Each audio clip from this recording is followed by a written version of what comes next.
Archaeologists kneeling in the damp soil outside Szeged lowered a caliper against a 118-centimeter ellipse pressed into the subsoil, mapping the arched contour of a dismantled chariot axle that glinted with flakes of scorched bronze. The scent of wet clay and horsetail grass clung to their gloves as they compared the curvature to descriptions from Priscus, the diplomat who swore Attila's war car was plated with hammered gold. Under the soft shade of a tarpaulin lamp, their measurements unsettled. The campfire tale that the Scourge of God rode a chariot conjured by dragons, because here lay burnt ash, iron rivets, and a smear of pine pitch.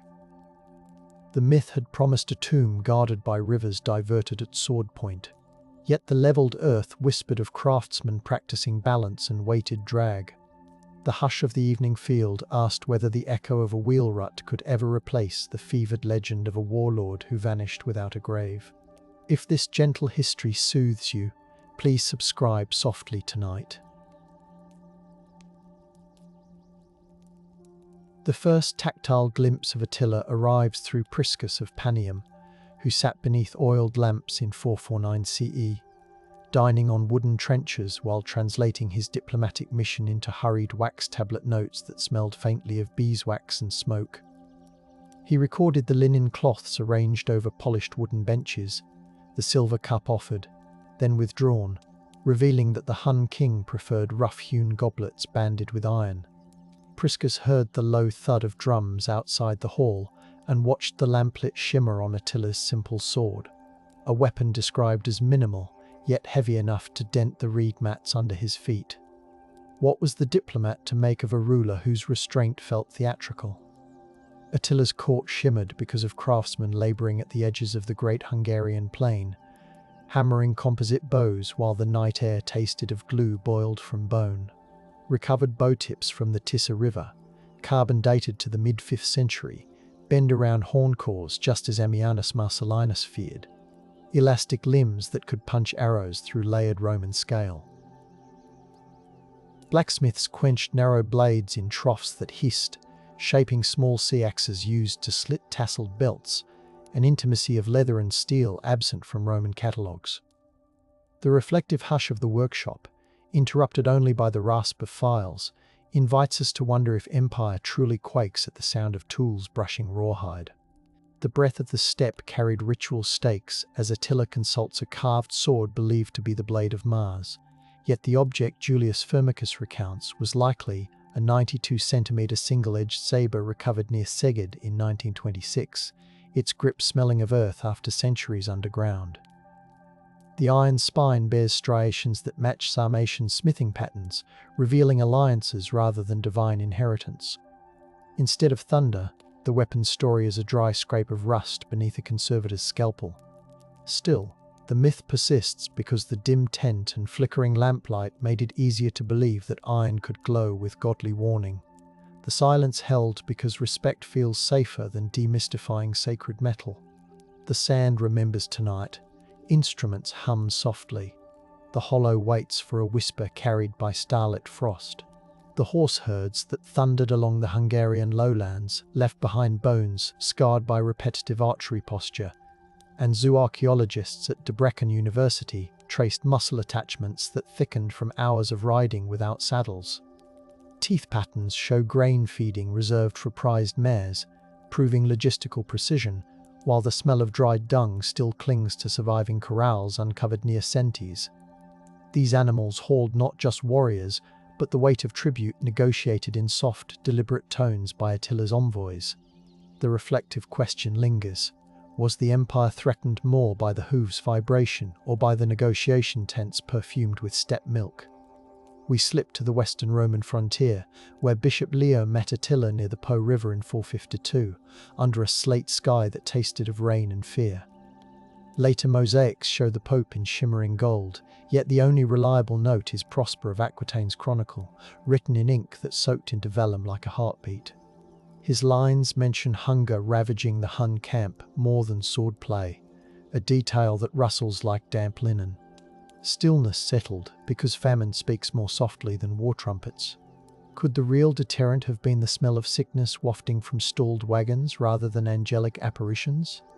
In Ravenna's archives, scribes copied treaties onto purple-dyed parchment that smelled faintly of shellfish dye, details proving that Attila demanded pounds of gold measured with scales calibrated against Roman standards. A bronze counterweight preserved in Milan weighs precisely 3 Roman pounds, its surface smoothed by countless fingers, and it witnessed the negotiation of £700 annual payments. Such tangible math undermines later legends that Attila wanted only destruction. Still, the reflective hum says numbers can reverberate like bells. Is the dread of tribute simply the arithmetic of submission? The quiet after the Catalaunian Plains battle in 451 tasted of churned dirt and Mithridate liniment, as Roman and Visigothic field surgeons bound wounds beneath oil lamps sputtering in night rain. Jourdanes later called the clash a salvation for Europe. Yet the battlefield archaeology around Chalon-sur-Marne has yielded more horsetack than human remains, suggesting dispersal rather than apocalyptic slaughter. A lone iron spur recovered in 1994, etched with simple cross-hatching, proves cavalry skirmishes but not decisive victory. Silence lingered because fog swallowed the cries, leaving chroniclers to fill the void with triumphant hymns. The reed beds murmur, dew cool on the tongue, anticipation suspended between breaths. Crossing eastward, we follow the courier Orestes, who negotiated prisoner exchanges while the smell of ink and tallow candles filled the carved wooden cabin of an administrative wagon. A single letter preserved in Vienna, though copied later, details weight allowances for grain sacks measured in modii, instructing quartermasters to verify moisture by rubbing kernels between their wrists. Evidence of this bureaucracy contradicts the idea of an unstoppable horde. Still, the reflection suggests that paperwork can be as frightening as arrows when it maps the reach of a ruler.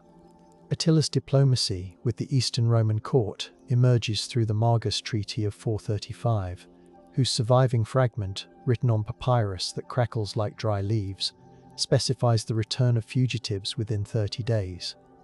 The parchment, held in the library of the Patriarchate under dry cedar scents, reveals an administrative mind counting days and border stones.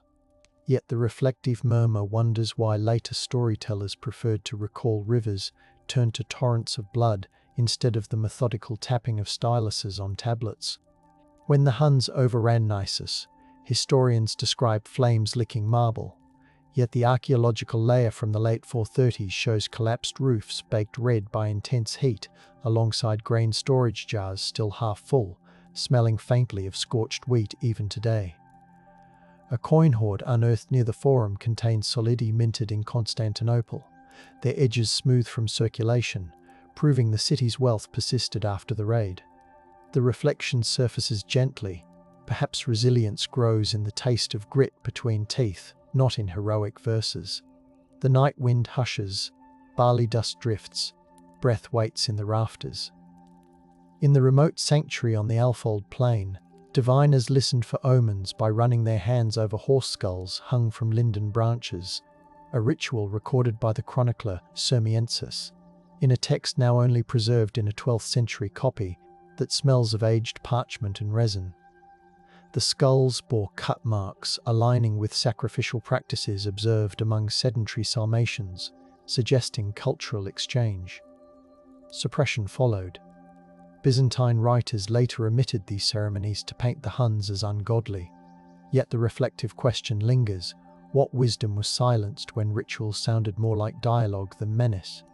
A layer of ash in Aquileia carries traces of cedar resin, hinting that refugees burned stored timbers to deny shelter to the invaders, an accident of resistance that let soot settle like fine powder on bronze hinges.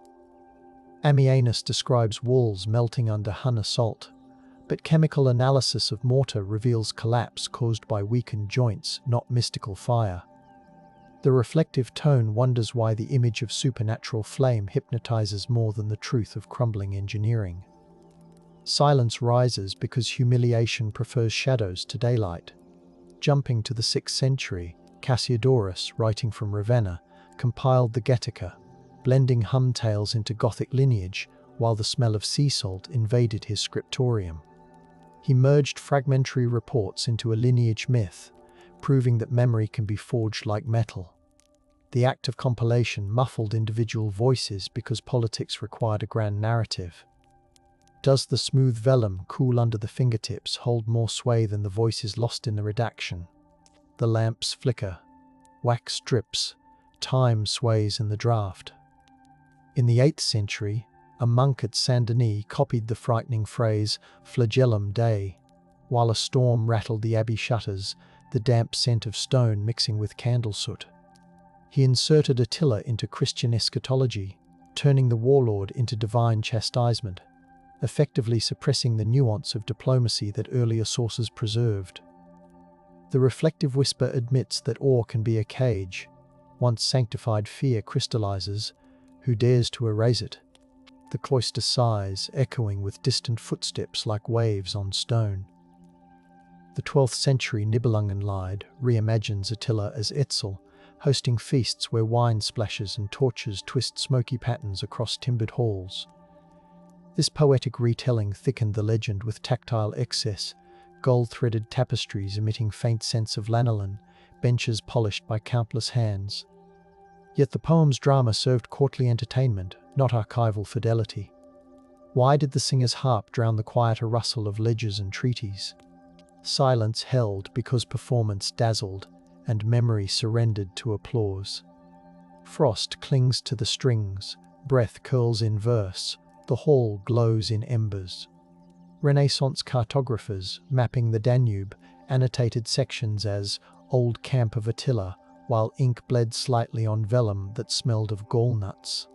Their compass scratches etched ovals reminiscent of the 118-centimetre chariot trench, unknowingly echoing the measured artifact. Humanist scholars attempted to reconcile new findings with classical myths, proving the persistence of the motif. Still, political censorship in Buda under Matthias Corvinus suppressed accounts that questioned national heroic narratives, preferring Attila as ancestor rather than nuanced conqueror. The reflection drifts. Is cartography a confession or a dream? When the Ottoman chronicler Tursun Beg described the Huns in the 15th century, he sat beneath a silk awning where incense perfumed the air, drawing parallels between nomadic glory and Ottoman expansion. His ink strokes extended the legend eastward, suggesting continuity of imperial destiny. Yet his narrative downplayed Attila's fragile logistics, allowing silence to veil the hunger and mud recorded by earlier eyewitnesses. The reflective murmur asks if admiration can unintentionally erase the smell of sweat-soaked felt tents that once defined survival. 17th century Jesuit missionary Antonio Posavino travelled through Transylvania, noting villagers who still pointed to earthen mounds called Attila's graves, their fingers roughened by soil. He documented a ritual of leaving breadcrumbs on the mound's crest, a reverent silence born of awe rather than fear. His diary, preserved in Rome under the scent of aging leather bindings, gives tactile detail that contrasts with the roaring myth. Could reverence be as heavy a veil as suppression? The orchard breeze carries damp moss, twilight hums with insects, words settle gently. Enlightenment scholars, working in Vienna's bright salons, compared Priscus's Greek with Jordanes's Latin while sipping thick coffee whose bitter scent mingled with ink. They catalogued variants, marking margins with neat copperplate script that still catches light like tiny mirrors. These philologists chase the oval motif of authority, recognizing patterns of negotiation recurring like the measured chariot trench. Yet their reflective hush shows that even reasoned critique can feel like a lullaby when the world outside demands clearer villains. In 1756, Slovak naturalist Matej Bel trekked the Great Hungarian Plain, his boots coated in clay, measuring tumuli with a wooden rod marked in cubits. He recorded an earthwork's diameter close to 200 feet, and heard locals whisper that Attila slept beneath. His notes, smelling of sweat and crushed time, reveal how empirical observation brushed against legend, proving that fieldwork can destabilize inherited fear.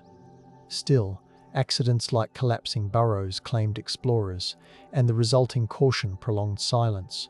Morning mists cling to his cloak, birdsong trembles, distances blur softly. The 19th century Hungarian national revival embraced Attila as ancestral patriarch, reciting epic poems under gaslight that hissed with a metallic tang. Historian Mihaly Horváth presented him as a unifying symbol, even as archival documents in Vienna contradicted the heroic portrayal. This romantic surge suppressed less flattering accounts through peer pressure rather than decree. The reflective question emerges quietly. How does patriotism taste when seasoned with selective memory? Curtains rustle, violins vibrate, the audience holds its breath.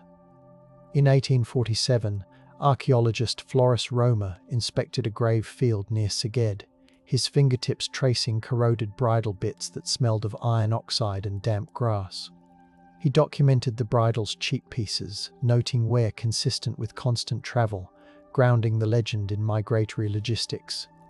His journals describe the crunch of soil beneath boots and the chill of dawn dew, embedding sensory detail. Yet bureaucratic hesitation in Budapest delayed publication, an institutional silence born of caution. Does the echo of withheld findings resemble a distant hoofbeat? Prussian scholar Theodor Mommsen in 1851 wrote beneath gas lamps that flickered against sandstone walls, asserting that Attila's power stemmed from tributary systems more than battle genius. His crisp Latin prose annotated the weight of gold per Roman soldier, referencing ledgers that smelled faintly of mould and linden. The reflective murmur notes that by casting the Huns as administrators, he stripped away the exotic dread but invited accusations of cold reductionism. The parchment crackled, pens scratched, and the night settled like velvet. Mid-century, Bavarian painter Johann Nepomuk Geiger depicted Attila riding through flames, applying layers of oil paint that smelled of linseed, while the studio floor collected grit. His canvas, glowing with ember tones, revived the apocalyptic myth, circulating widely in illustrated magazines. The vivid imagery partially eclipsed textual reassessments, proving that visual drama can drown out archival whispers. How many viewers tasted smoke in their imagination instead of considering tribute ledgers? Silence glimmered because spectacle outshone the measured ellipse buried in the soil. The river breathes, willows tremble, pigment dries in patience. By 1870, ethnographer Armin van Berry wandered steppe encampments, recording folk songs under the shimmer of starry nights, the air perfumed with kumis and wood smoke. He captured verses where Attila's name blended with shepherd laments, suggesting memory as melody. Ottoman censors, wary of nationalist stirrings, confiscated some notebooks, an act of suppression born of politics. The reflective hush asks whether confiscated melodies echo louder in absence. The grasses sway, strings pluck softly, whispers travel with the dew. Austro-Hungarian census officials in 1900 compiled data in offices smelling of sealing wax, listing villages named after Attila across the plain, proving how legend anchored identity. They tabulated population percentages while outside. Typewriters clacked like distant hooves. Statistical reports seem bloodless, yet they reveal the extent of cultural adoption. Still, accidents, like a flood-destroying county archives in Szeged erased primary documents, an unintentional silence that complicates the narrative. Can data hum like a lullaby? Columns shimmer, ink dries, the page cools under fingertips. In 1902, French archaeologist A. Salomon excavated at Kurus River, unearthing composite bow fragments preserved in peat that smelled of tannins and bog water. He measured sinew lengths, noting elasticity matching Scythian designs, proving cross-cultural transmission. His reflective notes suggest that the true power lay in trade networks rather than raw ferocity. However, publication delays in Paris, caused by prioritizing Egyptian finds, left his Hun work languishing, another silence born of institutional priorities. The lantern sways, peat drips, patient stretches across the marsh. During World War I, trench soldiers on the Eastern Front nicknamed machine gun nests. Attila's, the metallic chatter mixing with mud and cordite smells. Propaganda posters revived the Scourge myth to depict enemy savagery, showing how memory can be weaponized. The reflective whisper wonders how legends adapt to new artillery rhythms. Silence lingered between barrages because fear demanded storied names to grasp. Frost clung to barbed wire, breaths crystallized, history shivered in uniform. In 1921, Hungarian poet Mihaly Babits recited Attila József Alma under gaslight, his voice soft, the room perfumed with tobacco and old paper. He layered psychological nuance onto the warlord, revealing inner landscapes rather than battlefields. Literary critics embraced the vulnerability, yet political factions derided such tenderness, pressuring publishers into limited distribution, suppression through ridicule. Does empathy taste like honey or ash when poured over a notorious name? The piano lid vibrates, smoke curls, words settle like dust motes. Meanwhile, Soviet historian Nikolai Derzhavin, writing in 1936 within a Leningrad office, smelling of coal dust, framed Attila as a class leader representing nomadic proletariats. He cited archaeological evidence from Ukrainian dig sites, detailing half patterns and grain residue proving semi-settled life. His reflective tone insisted that material conditions shaped conquest more than charisma. Party editors trimmed passages that hinted at transnational identities, a political silence tightening like winter frost. The radiator clanks, ink thickens, breath fogs the window. The interwar discovery of the Nagy Harsany treasure in 1938, golden cups and silverware exuding a faint metallic scent, sparked debates about whether these were spoils or diplomatic gifts. Museums in Budapest polished them under soft electric light, revealing wear patterns indicating daily use rather than ceremonial display. Reflectively, the cups suggest a network of hospitality rather than mere plunder. Still, wartime evacuations hid the hoard in damp cellars, protective secrecy born from reverence and fear of theft. The corridor whispers, crates creak, shadows guard the gleam. World War II saw Nazi propagandists claim Attila as Proto-Aryan, printing pamphlets on rough paper that smelled of cheap pulp. They ignored the ethno-linguistic mosaic proved by grave goods and cranial metrics. Hungarian scholars who protested faced professional exile, silence enforced by threat. The reflective question surfaces: can truth breathe under jackboots? The night train rattles, rain taps on metal roofs, parcels of confiscated notes lie cold in crates. The embers fade, yet the earth remembers. After the war, in 1947, Hungarian archaeologist Gyula Laszlo catalogued graves at Kecskemét, recording the stratigraphy with pencils that squeaked over damp graph paper, the air heavy with clay and sweat. He noted bronze belt fittings etched with geometric motifs, linking them to Hellenic craftsmen. His reflective commentary emphasized cultural hybridity. However, Soviet oversight insisted on collective narratives, trimming nuance from publications, a suppression driven by ideological alignment.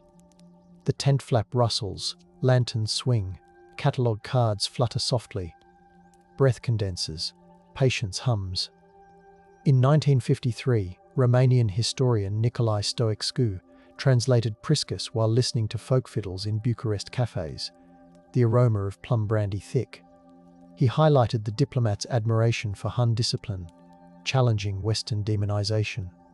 Still, state censors, wary of glorifying conquerors amid nation building, appended disclaimers. Reflection wonders whether admiration muttered under cafe lamps carries enough force to reshape sleeping myths. The violin sighs, glasses clink. The manuscript grows warm under his palm. The 1960s witnessed the Hungarian Academy of Sciences hosting symposia in marble halls, smelling of polish and chalk, where researchers displayed slides of the 118-centimetre chariot trench, aligning it with the original measurement first noted by Roma. They discussed soil compaction curves, proving repeated use rather than ceremonial burial. Yet the public preferred heroic murals at tourism fairs, illustrating suppression by distraction. A reflective murmur questions whether data projected on a screen can compete with painted flames. The slides were, shoes echo on stone, whispers gather like dust. In 1972, Turkish scholar Halami Durmoy visited Mongolian archives under the scent of yak butter lamps, tracing Hun lineages back to Xiongnu inscriptions. He documented script carved into weathered stone, surfaces cold to the touch, revealing administrative continuity. His reflective stance suggested that Attila belonged to a broader Eurasian tapestry. Still, academic rivalries led to intentional silence as colleagues downplayed his findings in Western journals. The steppe wind moans, paper rustles, tea steam mingles with icy breath. The horizon exhales, stars sharpen, hoofbeats merge with heartbeat. By 1980, Soviet anthropologist Tatyana Polyakova analyzed skeletal remains from the Lower Volga, identifying isotopic signatures of varied diets tasting of millet and wild herbs. Her lab smelled of formaldehyde and cold metal. She concluded that Hun elites consumed diverse food sources, reflecting economic flexibility. Publication in English lagged due to translation delays and accidental quiet. Reflectively, nourishment data softens the image of relentless raiders. Monitors buzz, pipettes clatter, the cold room hums like distant wind. Hungarian filmmaker Gabor Body's 1984 experimental film Attila 74 projected grainy images over ambient hums, mixing archival texts with whispers recorded in reverberant churches that smelled of beeswax. The film suggested memory as palimpsest. Yet state studios curtailed distribution, fearing avant-garde interpretations. Reflection asks, can cinematic shadows revive the tactile weight of a bronze bit? The projector whirs, church bells linger, incense swirls with celluloid dust. In 1989, as the Iron Curtain parted, archivists in Budapest opened sealed boxes filled with decades of censored correspondence, paper infused with the odour of aged cardboard. Letters from scholars like Vambury revealed suppressed field notes describing felt textures, horsehair ropes, and the cool heft of iron pots. The reflective sigh acknowledges that political thaw lets tactile truths breathe again. Still, the flood of information overwhelmed, leaving some reports unread, a silence born from sheer abundance. The corridor drafts, folders rustle, typewriters rest quietly. The 1990s brought environmental archaeologists who sampled pollen from the Great Plain, extracting cores that smelled of peat and distant storms. They discovered layers indicating cyclical droughts aligning with Hun migrations, proving environmental pressures shaped campaigns. Reflectively, climate becomes a soft metronome ticking beneath legend. Yet media coverage, chasing dramatic tales, largely ignored the subtle data. Why does the scent of peat fail to entice headlines? The lab freezer hums, cores thaw slowly, earth aromas rise in patient curls. In 1996, DNA analysis of remains at Szeged revealed mixed maternal lineages, the sterile tang of ethanol filling the lab. Geneticists found markers linking to Sarmatian, Germanic, and East Asian populations, proving ethnic fluidity. Reflectively, identity dissolves into shared breath. Still, nationalist groups dismiss the results, promoting purist myths, suppression via denial. The centrifuge spins, monitors blink, gloves snap against wrists. The night outside holds frost, stars watch silently. Entering the 21st century, a Hungarian-Romanian joint dig at Pigeria Negra uncovered iron cauldrons with soot layers smelling of charred garlic and venison, evidence of communal feasts. Radiocarbon dating placed them in Attila's era. The reflective whisper sees hospitality as power, warmth binding followers more than fear, yet an accident, a trench collapse. halted excavation, an imposed pause echoing earlier lost chances. Rain pattered on tarps. Medics murmured. The site slept in enforced calm. The soil cools, breath slows, patience weaves with drizzle. In 2005, digital humanities scholars scanned Priscus's manuscripts under blue light that smelled faintly of warmed plastic, revealing erased lines describing Attila's laughter ringing against wood rafters. The restoration proved scribes had scraped away humanizing details centuries earlier. Reflectively, laughter reshapes the scourge into a man with mirth. However, journal paywalls kept the findings behind economic barriers, a modern suppression via access. The servers hum, keyboards tap, pixels bloom like quiet constellations. By 2008, sensory historians recreated Hun textiles, spinning wool that felt oily, dyeing it with madder whose aroma resembled damp tea. They wore replica cloaks in wind tunnels to understand how fabric snapped and whispered. The reflective result showed fashion as a language of authority. Funding cuts ended the project abruptly, silence born of austerity. The loom creaks, threads tighten, hands remember even when budgets forget. Night gathers, lamps dim, craft lingers in fingertips. In 2012, underwater archaeologists probing the Tisza River used sonar that emitted gentle pings, water tasting metallic on their lips. They mapped timbers aligned in an arc matching the 118-centimetre measurement magnified into larger dimensions, suggesting ceremonial barges. Reflectively, perhaps Attila's burial myth arose from funeral boats rather than diverted rivers.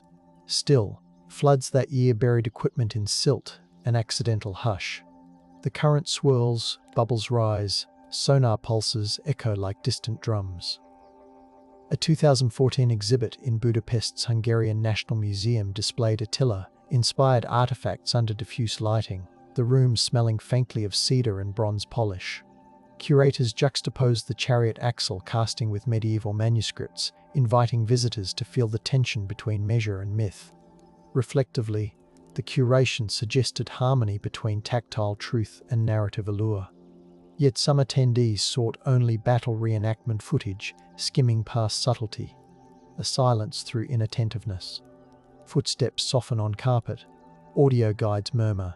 Glass cases gleam softly.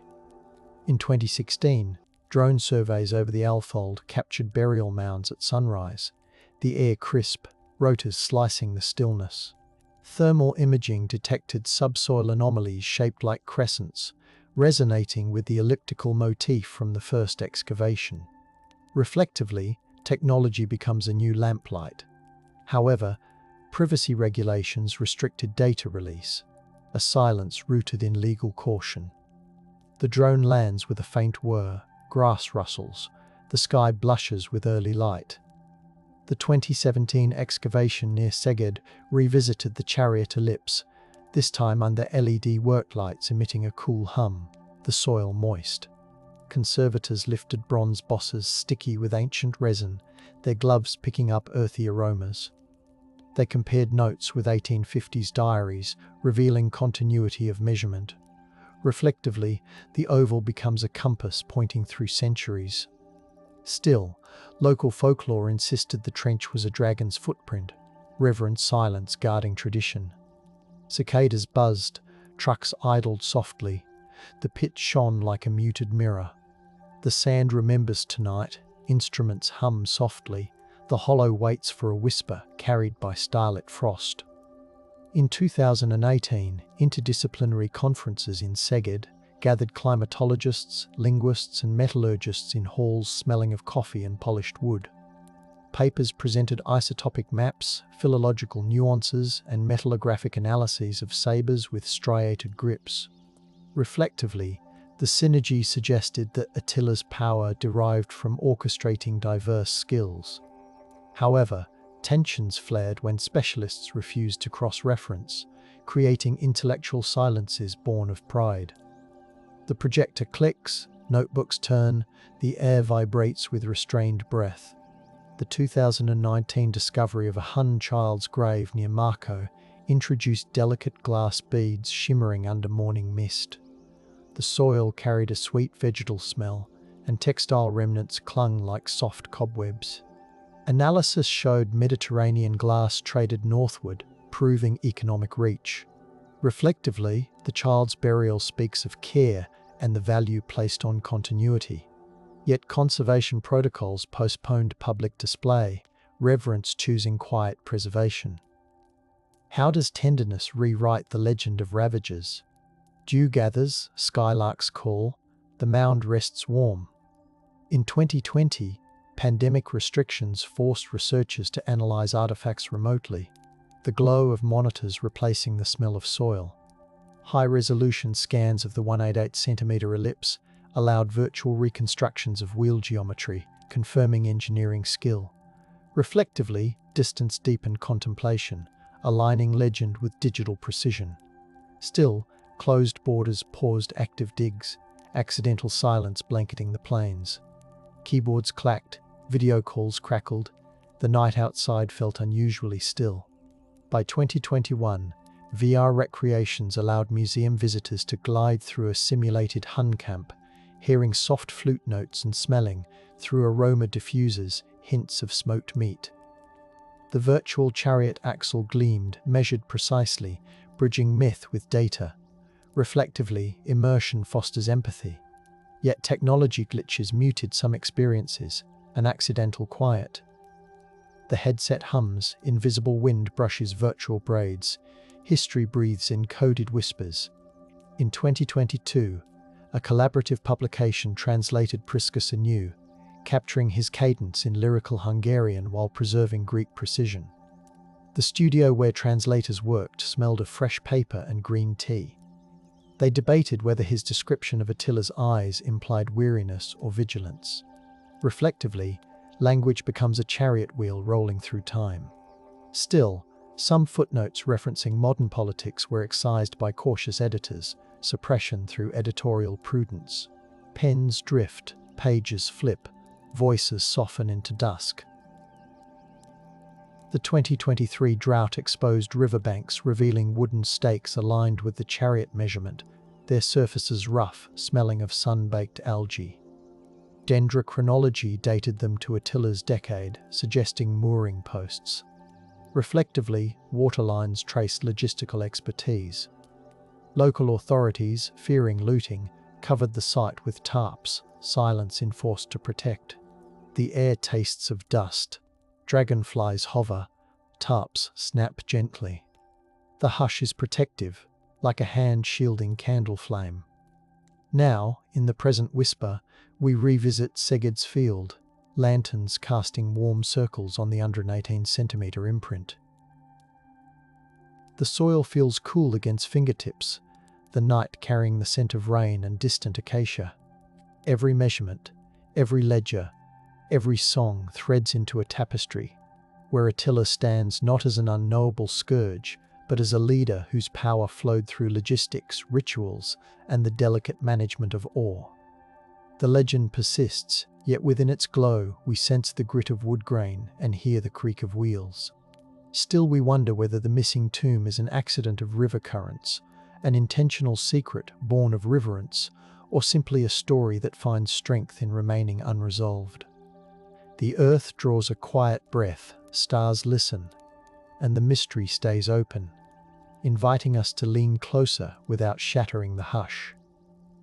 Scholars in the quiet reading room of the Biblioteca Apostolica Vaticana breathe in the dry comfort of vellum as they unfold Hydatius's chronicle, the inked lines dark as evening water. His terse notice of Attila's death, stained faintly by a dropped beeswax candle centuries ago, mentions the mourning of peoples he never met. A faint scratch where a medieval hand once underlined. Terror orbits his memory, catches the lamplight, guiding pale fingers across the page. Outside, Rome's night air smells of orange blossoms, but within, the parchment speaks of a thunderous court suddenly still, of warriors who wrapped their spears in blackened cloth and rode through dew-damp grass while women sang low laments. The hush of the scriptorium folds over these words, inviting the reader to imagine the stillness that followed the warlord's last breath, a silence filled not with swords, but with the slow rustle of mourning robes. Archaeologists tracing the Tissa's floodplain scrape patient layers of silt away from a ring of post holes, the soil smelling of riverweed and carried pollen, unexpected spring sweetness among the damp. Their laser-scanned grid reveals a circular mortuary enclosure consistent with Hunnic elite funerary rites, though no central grave remains. Goose down, preserved in pockets where moisture once pooled, shivers when warmed by a palm, suggesting feather-lined biers burned in place. Nearby, a scatter of bronze rivets and a flattened iron hoop, warped by heat into an imperfect oval, 89 centimeters across, echoes lost ceremonial wagons.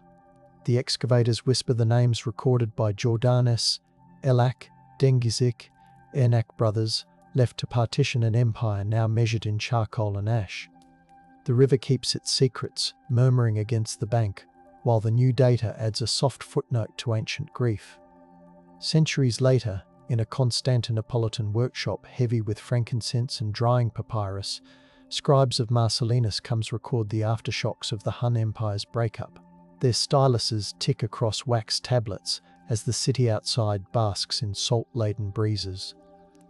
They catalogue the Roman campaigns that harried Attila's sons, noting battle casualties in columns balanced like deliberate breaths. A scrap of linen, used as a blotter, carries the scent of cedar oil from an icon burner in the corner, mingling with fresh ink. The account speaks of treaties renegotiated, of diplomats with rosemary sprigs tucked into belts to ward off sickness at meetings where gold payments resumed in smaller, precise weights. Each entry reads like the measured beat of a heart returning to calm after panic, yet the script retains a tremor that reveals Rome knew the reprieve might be temporary. At a museum in Szeged, conservators cradle a silver-handled knife recovered from a 5th century grave, its blade etched with geometric motifs that gleam under fiber-optic lights. The metal smells faintly of the wax applied during conservation.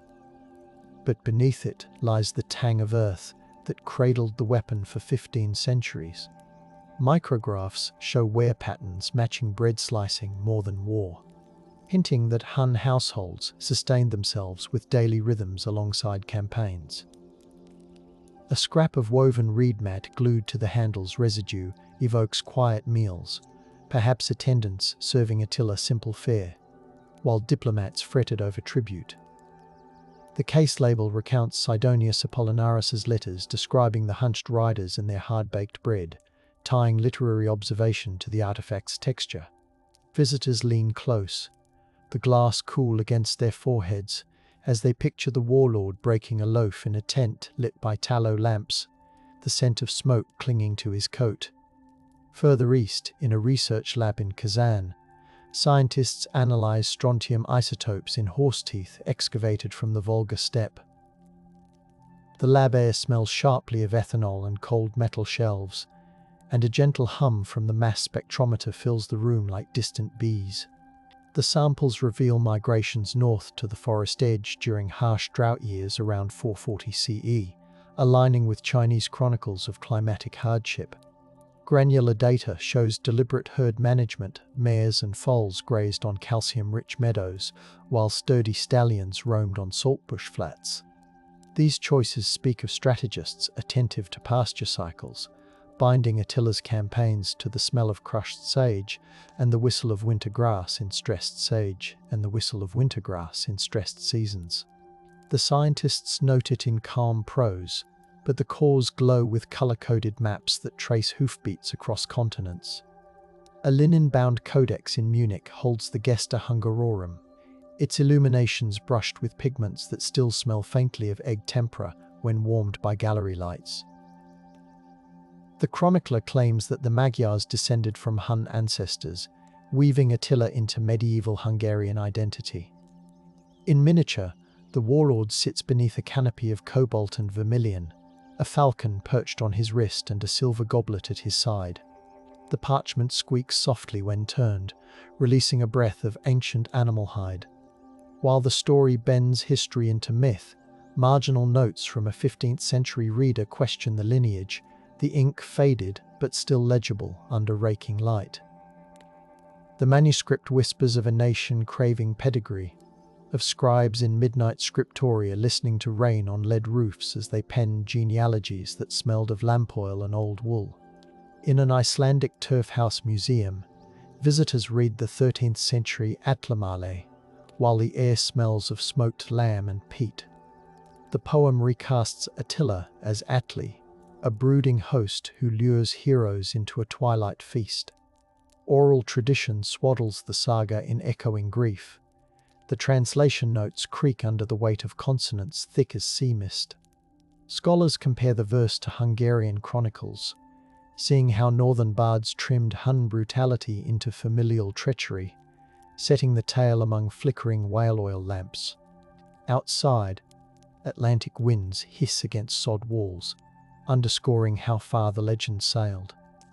The gentle narrative voice invites listeners to rest their heads on woolen pillows and trace the path of a name that drifted from the Danube to cold fjords. At the Vienna Court Library, the Chronicon Pictum's gilded folios depict Attila meeting the Romans, their robes painted in layers that catch gallery light. The pigments exude a faint scent of varnished oak from the display frame. A tiny detail, a musician plucking a rebec behind the warlord, suggests a soundtrack lost to written accounts, perhaps a melody in a minor mode that lulled emissaries into conversation. The caption recounts how the chronicle, composed in 1358, balanced pride with caution, reminding viewers of betrayal and resilience. Students sketch the scene in graphite, their erasers leaving a soft smokiness in the air. The art murmurs of how memory paints the past with earnest colour, while archival balances hum quietly beneath. 17th century Jesuit reports stored in Krakow carry the smell of leather satchels and dried lavender tucked between pages to deter insects. One missionary describes visiting Szeged villages where winter fires crackled softly beneath cauldrons of cabbage soup. Elders spoke of Attila's Road, an earthen ridge leading to pasture, and the missionary's quill pauses mid-sentence to note the way children ran their fingers along weathered stones. He recognizes the mixture of fear and affection in their voices, documenting it with the patience of a listener who knows the evening bell will soon call him to compline. The manuscript records a hymn whispered before sleep, asking the scourge to watch over flocks rather than punish towns. The prayer blurs lines between dread and guardianship, the parchment warm from decades of handling. During the reign of Louis XIV, French genealogists in Parisian salons perfumed with rosewater argued that certain noble families descended from Attila through Merovingian queens. The parchment family trees ripple with powdered wig dust, and each inkstroke forms curls like violin bows. As they sipped chocolate thick as velvet, they debated the plausibility, referencing Sidonius, Gregory of Tours, and Lombard tales. The genealogists' voices softened toward midnight, matching the hush of lute strings, and they agreed to frame Attila as a distant ancestor who could lend glory, still safely remote. Their manuscripts, now browned and brittle, smell faintly of sweet-baked almond paste from long-faded patisserie treats, revealing that heroic ancestry was once consumed with dessert. Spanish dramatist Francisco de Rojas Zorrilla staged Attila, Rey de los Hunos, in 1667 before a Madrid audience smelling of orange peel and waxed boots. Stage directions in surviving scripts describe torches, smoking, drums muffled by leather to create a heartbeat on stage. The actor portraying Attila wore fox fur that shed under the heat, surrounding the stage with a wild scent that mingled with incense. The drama softened the conqueror into a conflicted soul, torn between love and duty. A prop inventory lists brass goblets, timber benches, and felt tents hung with embroidered eagles, evoking a dreamlike step under palace chandeliers. The script whispers to today's reader through the brittle paper, the words still warm with the applause that wrapped the first performance. In 18th century London, Antiquarian John Horsley examined Roman inscriptions weathered by Northumbrian rain, tracing grooves with fingers that smelled of peat smoke from his hearth. He noted references to barbarian incursions, believed to recall Dacia's collapse under Attila, though centuries separated fact from inference. His sketches, made on rag paper speckled with flecks of linen, capture the texture of sandstone slabs.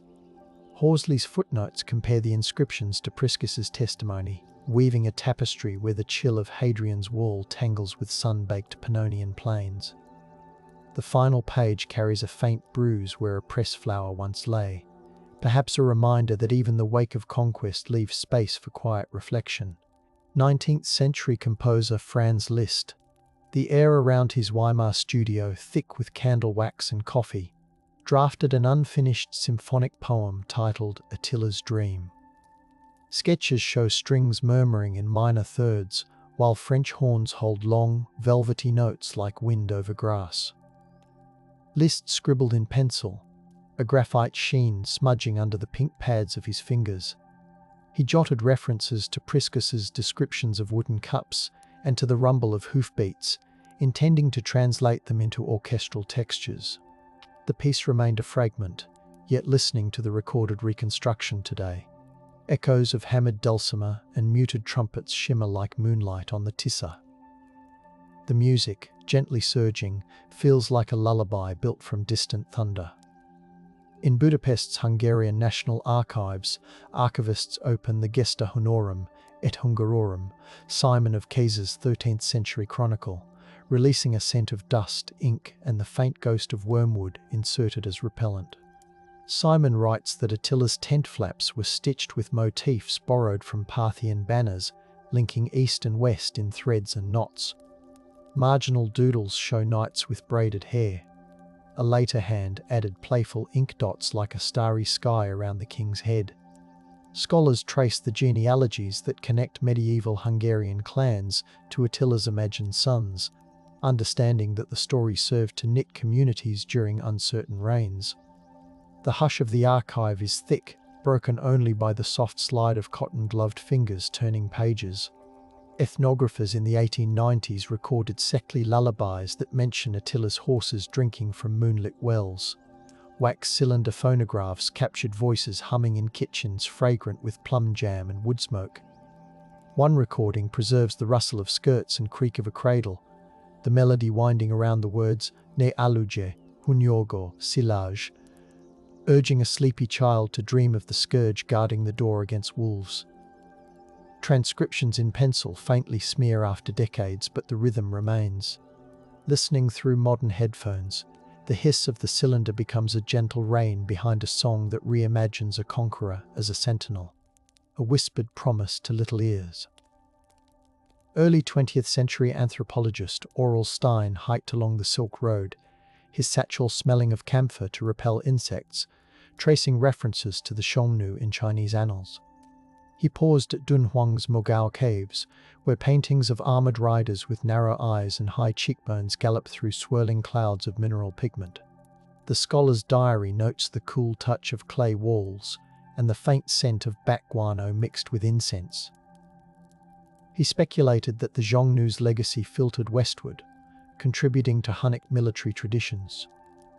His pencil sketches show composite bows like those excavated in the Carpathian Basin, bridging desert night winds with Hungarian dawn mists.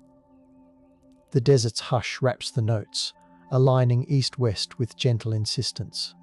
During the First World War, Hungarian nurses stationed near the Carpathians wrote letters home mentioning soldiers who whispered Attila's name when artillery shells fell, believing the ancient rider would shield them. The hospital tents smelled of iodine, wet wool, and snow tracked in on boots. One nurse, Ilona, described holding a feverish hand while reciting lines from Janos Arany's poem, Rige, a Sadazazava's role, where Attila appears as ancestral father. She pressed lavender sprigs into the page, the scent preserved between folds of paper. Her words reveal how myth became a blanket, tucked around the wounded to keep nightmares at bay. Bombardments paused, and in the stillness, the past breathed alongside the present.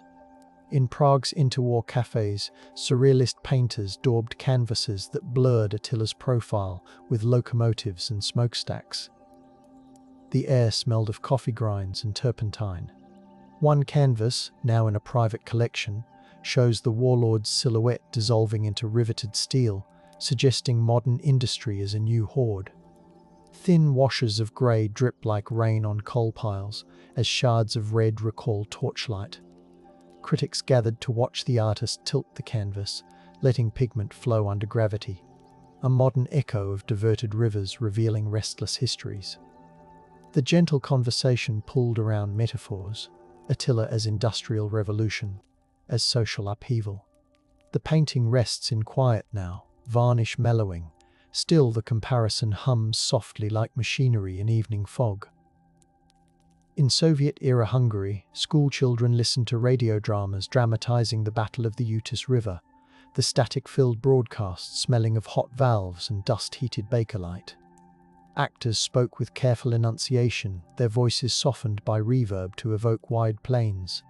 Foley artists shook leather straps, clacked wooden blocks to mimic hoofbeats, and let a kettle whistle softly to suggest wind rising across grass. The script emphasized collective strength, portraying Attila's council as a proto-socialist assembly debating harvest distribution. Between scenes, narrators described archaeologists cataloguing grain silos and iron weigh scales, grounding ideology in artifact. The broadcast faded with a lullaby motif on flute and cymbalom, merging propaganda with bedtime storytelling. Meanwhile, in a Bucharest editorial office smelling of newsprint and lead type, magazines in the 1960s featured essays about the Huns' role in Romanian history. Scholars debated whether Attila's incursions had seeded the legend of Istrian warriors, linking to local folklore of luminous horsemen galloping along the Danube. Illustrations by graphic artists layered translucent washes of indigo and silver to depict river mists, light-catching droplets as if on stage. The articles, printed on coarse paper, left fingertips smudged. Their tone sought balance, acknowledging violence while admiring logistic acumen, presenting Attila as both invader and reluctant catalyst for local resilience. In Mongolia's National Museum, a 1978 exhibition juxtaposed Hunnic artifacts excavated near Ulaanbaatar with photographs of Carpathian finds. The gallery smelled of sandalwood and the faint tang of bronze. Curators traced parallels between Chinese Han Dynasty accounts of Xiongnu agriculture and Priscus's notes on the Huns' gardens along the Danube.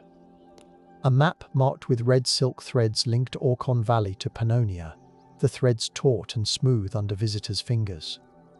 The display offered delicate horsehair brushes for guests to imitate calligraphic scripts, encouraging them to feel the sweeping strokes that once recorded steppe diplomacy. The hall's quiet thickened with contemplation, guests moving in stockinged feet across polished floors. When the Berlin Wall fell, archaeologist Erika Heller returned to a site near the Elbe, where she had once excavated under East German supervision. The meadow smelled of damp pine needles and thawing soil. She discovered storage crates of artifacts left catalogued but unpublished, iron stirrups, bone gaming pieces, and a tin amulet box with traces of beeswax. The box, when warmed in her hands, released a faint honey scent, making her imagine a rider carrying a charm carved with protective runes in a language now lost.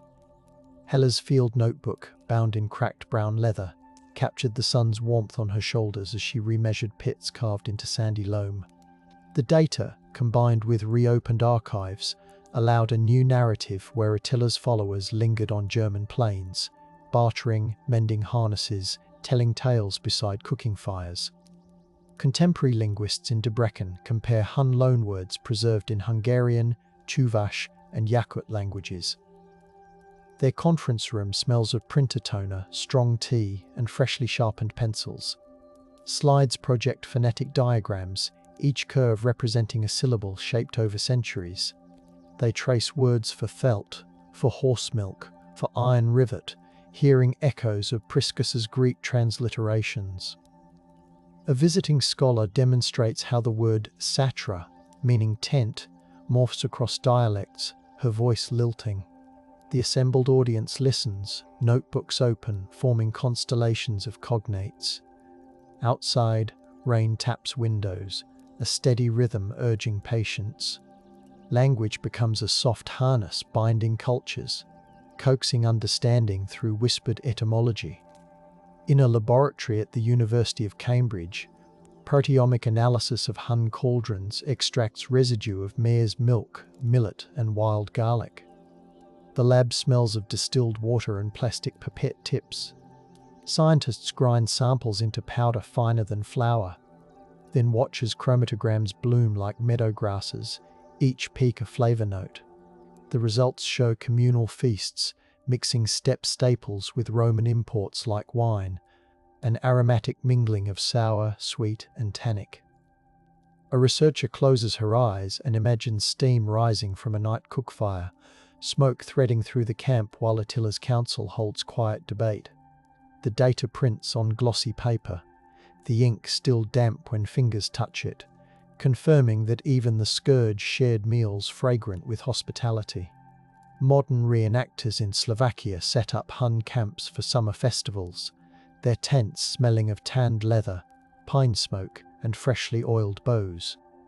They grind millet between stone querns, the rhythm soft as lullaby drums, and simmer soup thick with nettles. Under moonlight, they perform rituals reconstructed from archaeological hints. Small bronze mirrors reflect flames while women sprinkle kumis onto the ground, inviting ancestral spirits. Visitors slip their hands along horsehair reins, surprised by the silky coarseness. A storyteller unfolds Priscus's visit with gentle cadence, letting the audience rest on felt rugs while a cradleboard sways from the main tent pole. The reenactment becomes a breathing classroom, bridging centuries with the scent of sage bundled in offering. Meanwhile, digital archivists in Toronto create a layered map linking Attila's campaigns to Roman postal routes, overlaying data with soft gradients of ochre and teal. The lab is cool, smelling of ozone from servers and the subtle sweetness of recycled paper. Each click reveals a new corridor, timber roads smelling of resin, river barges creaking under loads of tribute grain, mountain passes echoing with yak bells.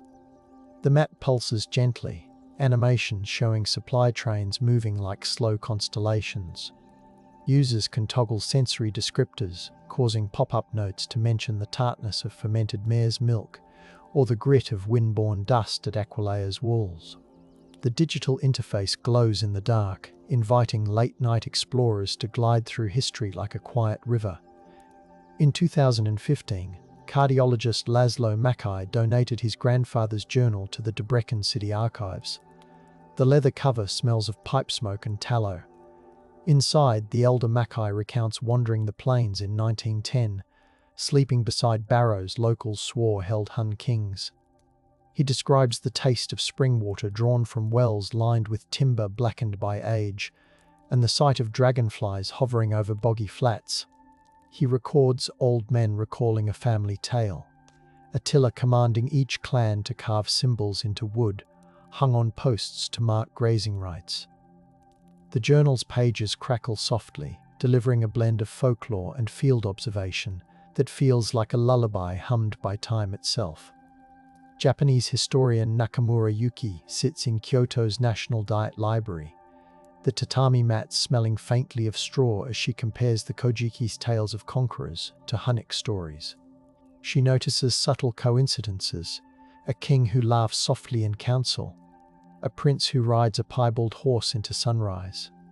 Her research notes, written with a fountain pen that glides across cream paper, capture the whisper of silk sleeves in Nara, period palaces, and the rustle of felt in Hun camps. She suggests that shared values of mobility and ritualized hospitality link these distant narratives. As she bows over her work, the low murmur of the library blends with temple bells far away, reminding us that history's lullabies cross oceans. In a Paris perfumery lab, olfactory historian Carol Vasseur attempts to reconstruct the scent of Attila's court. The air is rich with resin, honey, and crushed herbs. She blends birch tar for the smell of saddles, oaked wine for Roman tribute, juniper smoke to evoke cleansing rituals, and a hint of animal musk from ethically sourced sources. The resulting accord is smoky yet warm, surprising testers with a sweetness that lingers like burnt sugar. Each bottle bears a label reading Pannonian Twilight, the liquid amber gleaming under soft lights. Customers inhale and imagine a night sky wide as eternity, a fire's glow on bronze fittings, the gentle murmur of strategists planning beneath starlight. Students in the city of Szeged spend a twilight field trip along the banks of the Tisza, where reeds rustle and the river smells of algae and silt. Their guide, a historian wrapped in a wool scarf, reads aloud from a new translation of Priscus while they sit on blankets. She encourages them to close their eyes and feel the damp air, to imagine the prickle of felt cuffs against skin, the weight of beadwork on a chieftain's cloak. They pass around a replica of a Hun belt buckle, the metal cool and heavy.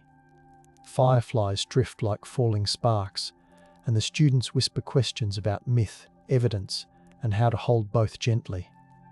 The river answers with steady breathing.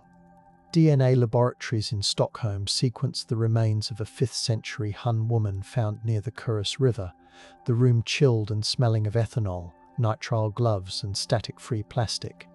They extract ancient DNA from petrous bone, the powder resembling chalk. Results reveal markers for lactose tolerance, surprising given the assumption of fermented dairy reliance, and traces of malaria resistance, suggesting exposure to marshlands. The team prints the data, the charts sharp on glossy pages where red and blue peaks form quiet mountains.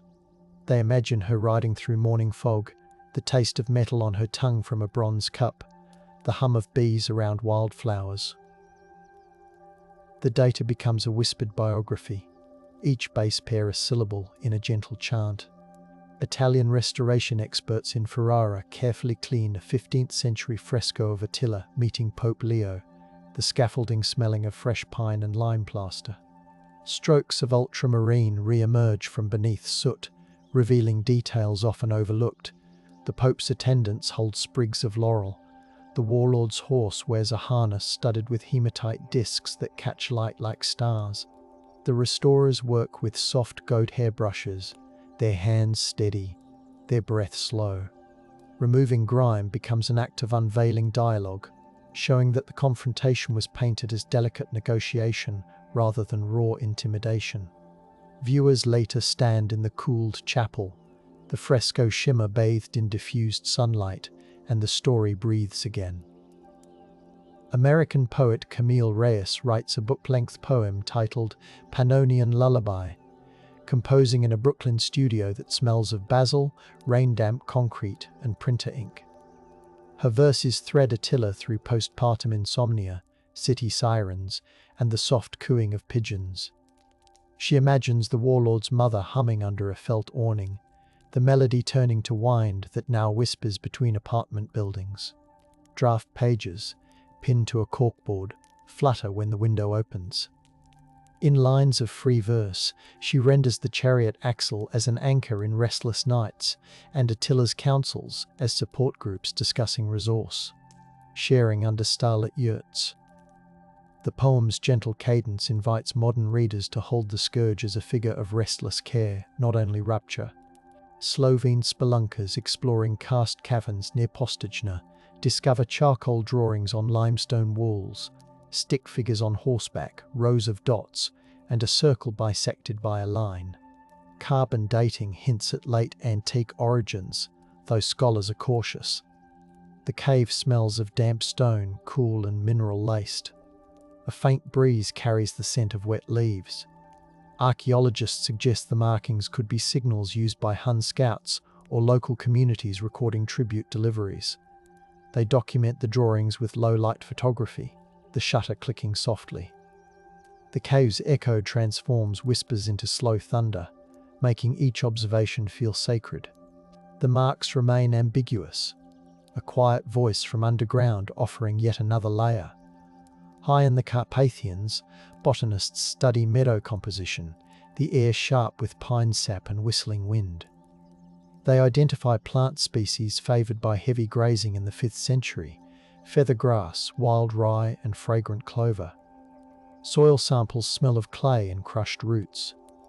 The botanists collaborate with historians to model how Attila's herders rotated flocks, mapping month-by-month migration paths. Their report includes a sensory appendix describing breezes strong enough to rattle bronze bells, the taste of mineral-rich springs, the pale glow of dawn over endless grass. Pastures become amphitheatres where logistics compose symphonies of survival. In 2024, a team at the University of Szeged hosts a midnight symposium in the open field where the chariot imprint rests. Portable heaters infuse the tent with a metallic warmth, and tables display 3D prints of artifacts, their surfaces smelling faintly of resin. Scholars read papers accompanied by soundscapes, recorded hoofbeats softened by reverb, the cheer of cicadas, the low mutter of distant thunder. One presentation reveals new radiocarbon dates for burn layers at nearby campsites, aligning precisely with the years Priscus visited. Another introduces multispectral imaging of Roman ledgers, showing faint notations of Attila's man arrived.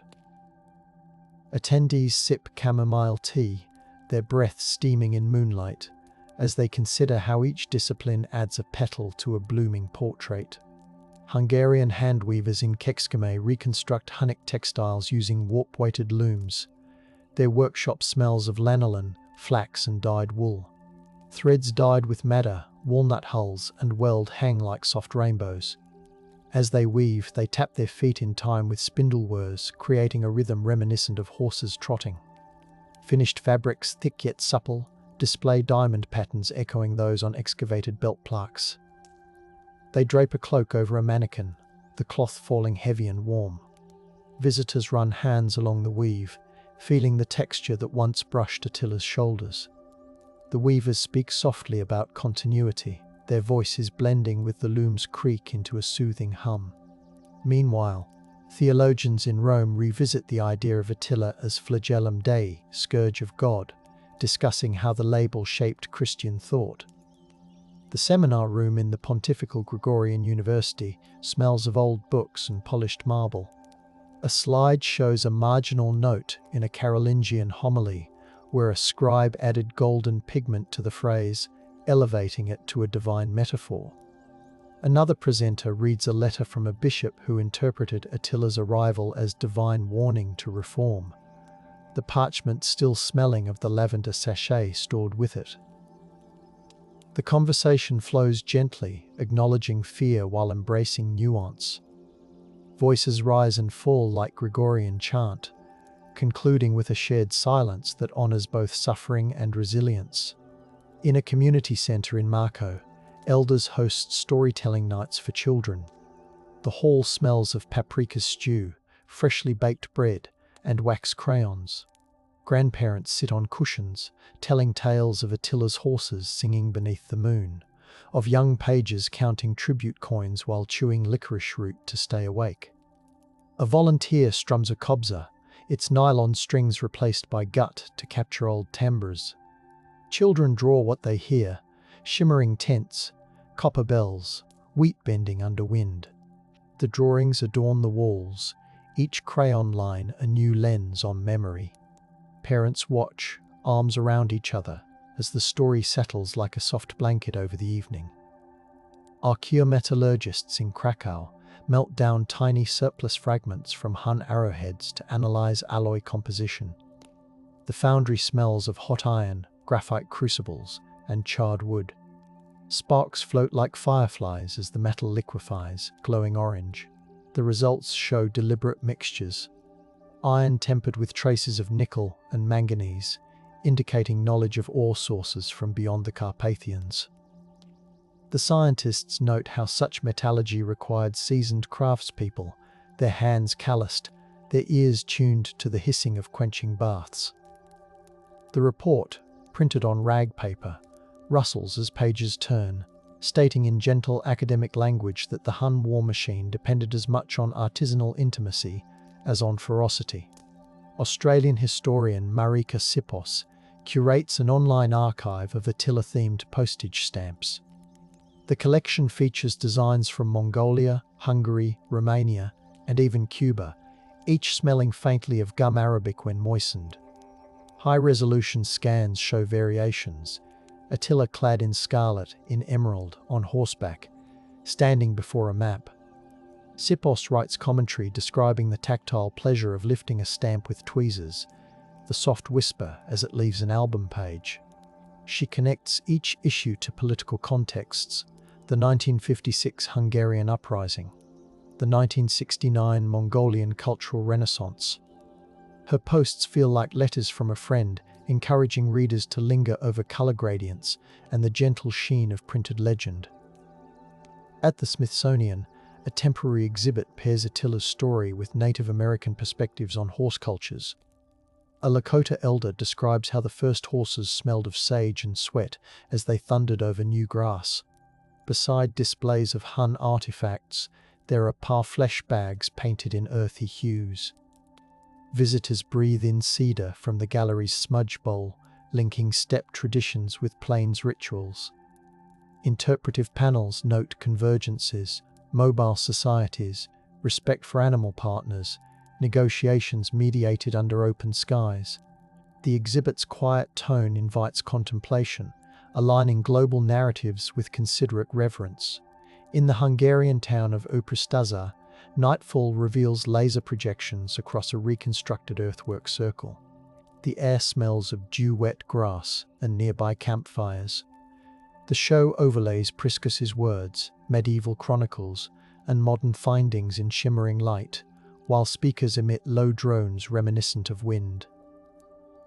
As the narration speaks of the missing tomb, the circle glows amber, then fades to blue, leaving stars overhead as the final illumination.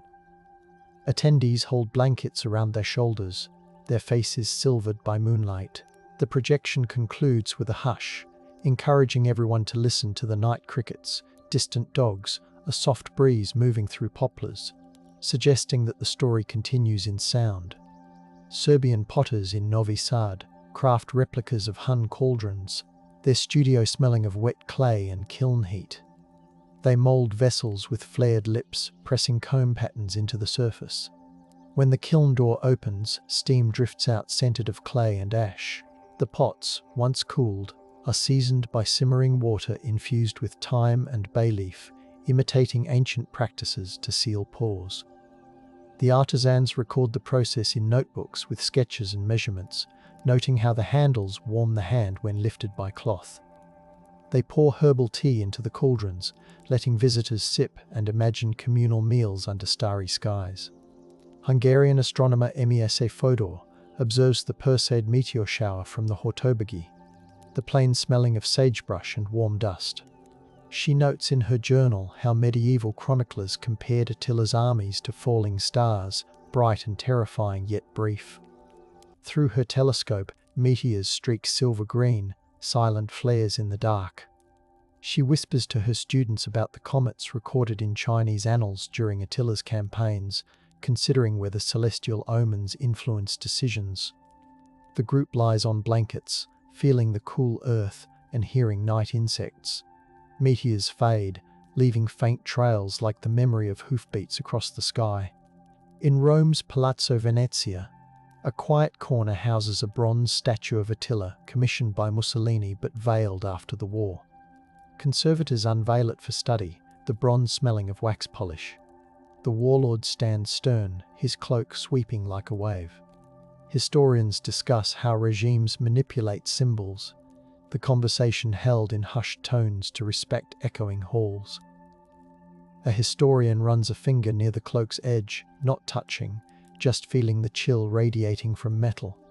The statue returns to storage, wrapped carefully, but notes remain that describe the weight, the colour, the balance of the figure, reminders of how history is staged, hidden and reconsidered. Archaeologists in Romania excavate a 5th century smithy near San Nicolau Mare, the pit smelling of charred oak and damp soil. They uncover anvils with hammer marks, slag heaps, and a forge bed lined with clay tiles, each bearing impressions from sandals. A charred chestnut shell rests in slag, its sweetness long evaporated but noted in the inventory. Metallographic analysis reveals quenching in oil rather than water, a technique requiring earthenware jugs of animal fat, evidence of planning beyond brute force. The field team eats lunch on folding stools, chewing bread scented with fennel while flipping through Priscus's account of Attila's modest eating habits. The sight hums with the memory of labour, of sparks flying under a low ceiling. Modern Hungarian novelist Szeged Tarnai publishes a series of letters imagined between Attila and the Roman general Aetius. The book, bound in linen smelling of fresh ink, invites readers to taste honeyed wine and roasted onions in each imagined feast they discuss. Tarnai's prose flows like night river water. She interweaves archaeological findings, lead seals, grain contracts, horse tethering posts with conversations about mortality and governance. Reviews praise the novel's hush, the way it encourages readers to linger over each sentence as if listening to a friend by candlelight. The narrative stretches the question of enemy and ally into a delicate web of mutual regard. In the 2030s, researchers at the European Space Agency analysed satellite radar data to detect ancient earthworks under farmland. The mission control room smells of coffee and ozone. Hyperspectral imaging reveals circular patterns beneath wheat fields, matching the diameters of known Hun camps. Data renders in soft greens and purples, the visualizations almost meditative. Analysts imagine the camps bustling with artisans, fragrant with smoke and damp leather. They model how wagons arranged in concentric circles would appear from space, the geometry echoing lunar craters. Each discovery is logged with precise coordinates, yet the notes read like poetry, oval shadow under barley, whispering of remembered wheels. In the Pannonian Basin, a community science project engages local farmers in soil sampling. Buckets of earth smell of humus, iron, and sun. Participants document unusual layers, charcoal flecks, compacted clay, phosphate concentrations likely from animal pens. They share observations over plum palinka, toasting to ancestors unknown. A teenage participant notes how the soil under her family's vineyard feels cooler, perhaps because an ancient ditch runs there, collecting morning mist. The data feeds into open access maps, building a tactile portrait of Hun land use grounded in the scents and textures of everyday labour. A Turkish oud player records an album titled Steppe Reverie, blending Central Asian modes with Hungarian folk motifs. The studio smells of polished wood, coffee, and warm electronics. Tracks feature shimmering trills that evoke yurt door curtains swaying, percussion matched to the beat of trotting horses, and whispers in Hungarian recounting Attila's diplomacy. Listeners stream the album late at night, eyes closed, letting the music brush past like soft leather against cheek. Reviews speak of warmth, of being cradled by melody, as if the warlord himself gently guards the listener's sleep. In 2035, a joint French-Hungarian team publishes 4D reconstructions of Attila's capital near Tiszapuszpoki. Using LiDAR and historical inference, the model shows the city through seasons, scents coded into descriptive notes, spring's damp loam, summer's crushed chamomile, autumn's smoke from leaf fires, winter's sharp frost stinging the nose. VR users hear geese honking over reed beds, children giggling amid felt walls, council voices murmuring. The simulation allows viewers to kneel beside the river, scoop virtual water that sparkles while their haptic gloves vibrate gently. Educational programs encourage resting in the city's quiet corners, listening to wind chimes made of bone. In St. Petersburg's Institute of Oriental Manuscripts, scholars open a Tang dynasty scroll referencing envoys from the west. The silk smells faintly of camphor used for preservation. The brushstrokes, dark as raven feathers, describe emissaries with braided hair and fur-lined cloaks offering ivory and falcons.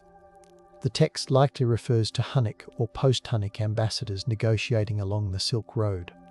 Scholars read aloud, their voices echoing in a hall lined with lacquered cabinets. They imagined the envoy's journey, the crunch of frozen ground under hooves, the spice-laden air of Chang'an markets, the diplomatic exchanges under lantern light. Hungarian beekeeper Zoltán Bata dedicates a hive to Attila, infusing the honey with herbs used in steppe cuisine, sage, thyme, and meadowsweet. The apiary smells of wax and blooming linden. Bata sets up interpretive panels, explaining how beeswax sealed Hun bowstrings, how honey flavored travel rations. Visitors sample the amber nectar from wooden spoons, tasting notes of wildflower and faint smoke. A portion of proceeds funds archaeological digs. As bees buzz, their collective hum resembles distant war drums softened by distance, a sound that lulls the listeners into contemplation.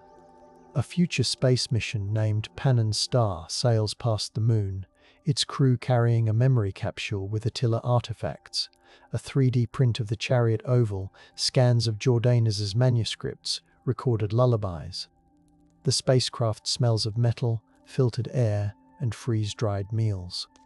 Astronaut Anna Kovacs reads Priscus aloud to her sleeping crewmates as the ship enters lunar orbit, her voice floating weightless. She imagines Attila under the same silver light, gazing at the moon while fires crackle. The capsule, sealed with a beeswax stamp, will rest in a lunar library, a gentle whisper of Earth's layered past echoing in silent regolith. Back on the Hungarian plain, dawn breaks over Szeged's field once more. Dew beads on the protective tarp covering the chariot trace, each droplet smelling faintly of wet grass and distant river. Researchers pack away instruments, their gloves smelling of latex and peat. They leave a small offering, a sprig of rosemary and a few millet grains. Beside the imprint, a nod to hospitality and memory. The sun warms the soil, releasing a scent of minerals and thyme. Birds lift into sky, their wings whispering. The field settles, holding its oval secret, while the world around it continues to dream of Attila the Hun, the Scourge of God whose near destruction of Europe now unfolds as a gentle story of logistics, diplomacy, and the deft balance of awe that keeps history breathing softly.